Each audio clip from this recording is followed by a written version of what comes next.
Harihara Veeramallu. So ఈ movie graphics గురించి ఎంత దుమారం లేసిందో మీ అందరికీ తెలిసే ఉంటది. సో ఇందులో ఉన్న లో క్వాలిటీ చీప్ గ్రాఫిక్స్‌ని బేస్ చేసుకొని చాలామంది ట్రోల్ చేస్తూ, అలాగే నెగెటివ్ టాక్ అనేది బలంగా స్ప్రెడ్ చేశారు. సో ఇలాంటి సిట్యుయేషన్‌లో ఫస్ట్ డే 70 క్రోర్స్ దాకా ఈ మూవీ అనేది కలెక్షన్ వసూలు చేయడం అనేది జరిగింది. పవన్ కళ్యాణ్ గారు అయితే ప్రెస్ మీట్ పెట్టి హరిహర వీరమల్లు పార్ట్ 2 కూడా రాబోతుంది.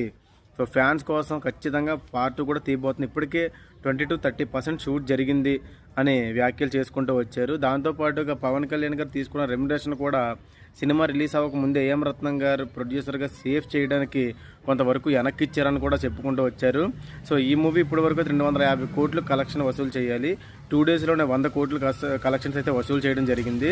ఇంకొక 2-3 డేస్ అయితే లాంగ్ రన్ ఉంటే ఖచ్చితంగా కూడా ఈ మూవీ వసూలు చేసేదే. ఇంకా మిగిలిన కలెక్షన్ కూడా ఇప్పుడైతే కొంచెం 250 కోట్లు వసూలు చేయడం అనేది కొంచెం డౌట్ అనే చెప్పాలి. ఎందుకు అంటే నెక్స్ట్ ఫ్రైడే ఇంకా పెద్ద పెద్ద సినిమాలు రాబోతున్నాయి.